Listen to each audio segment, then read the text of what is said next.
وَلَا يُلَقَّاهَا إِلَّا الصَّابِرُونَ۔ اس کے علماء نے 3 معنی لکھے ہیں، ایک معنی سن لو، سارے تو نہیں سنائے جا سکتے۔ اس سے مراد وہ حضرات یہ لیتے ہیں جسے آپ اور ہم اپنی زبان میں مہمان کہتے ہیں۔ علماء نے لکھا ہے کہ جو خیال نیکی کا انسان کے دل میں آئے، آپ توجہ دینا، یہ اللہ کی طرف سے ابن آدم کے دل پہ آیا ایک مہمان ہوتا ہے، اس کی آج یہ عزت کرے گا، یہ کل پھر آئے گا، اور اللہ نہ کرے اگر اس کی یہ بے قدری کرے گا یا نہ قدری کرے گا، اگر یہ چلا گیا یہ پھر نہیں آئے گا۔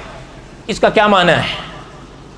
بسا اوقات انسان بیٹھا ہوتا ہے، اس کے دل میں ایک خیال آتا ہے نیکی کا، علماء نے لکھا ہے وہ خیال اللہ کی طرف سے مہمان ہوتا ہے آپ کے دل کے لیے۔ اب کرنا کیا ہے؟ علماء نے لکھا اس کی عزت کرو۔ یہ تو من و قاعدہ ہے نا کہ اگر میرے اور آپ کے گھر یا در پر مہمان آئے تو عزت کرنی چاہیے یا بھگا دینا چاہیے؟ اب بولو تو صحیح، عزت کرنی چاہیے۔ تو علماء نے لکھا ہے جس طرح اپنے دروازے پہ آئے مہمان کی عزت کرتے ہو، اپنے دل کی دہلیز پر آئے ہوئے مہمان کی بھی عزت کرو۔ سوال پیدا ہوا دل کی دہلیز پر آئے مہمان کی عزت کیسے کریں گے؟ فرمایا اس مہمان کی بات پر عمل کر کے،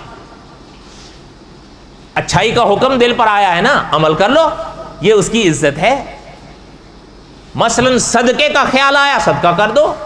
نفل کا خیال آیا، نفل کا موقع ہے، نفل ادا کر لو۔ کلام پاک کی تلاوت کا موقع ہے، کلام پاک کی تلاوت کا خیال آیا ہے، تلاوت کر لو۔ تسبیح کا خیال آیا ہے، تسبیح کا موقع ہے، تسبیح کر لو۔ معنی یہ ہے کہ کوئی بھی نیک خیال آپ کے دل میں آیا ہے، اسے اللہ کی طرف سے مہمان سمجھو اور اس پہ عمل کر لو، یہ اس کی عزت ہے۔ علماء نے لکھا ہے اس کا صلہ یہ پاؤ گے، آج آیا ہے کل پھر آئے گا۔ اس کی وجہ یہ ہے آج میں اور آپ کسی گھر پر جاتے ہیں بطور مہمان کے، اگر میزبان ہماری عزت کرتا ہے پرسوں پھر جائیں گے، صحیح بات ہے یا نہیں؟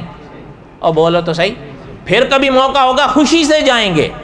لیکن اگر اللہ نہ کرے گا، اگر میری اور آپ کی اس نے قدر نہ کی، پھر ہمارا دل ہی نہیں چاہے گا کہ جائیں۔ علماء سے سوال ہوا کہ جو اللہ کی طرف سے مہمان انسان کے دل پر آئے اس کی ناقدری کیا ہے؟ فرمایا اس کی ناقدری یہ ہے کہ اس پہ عمل نہیں کرو۔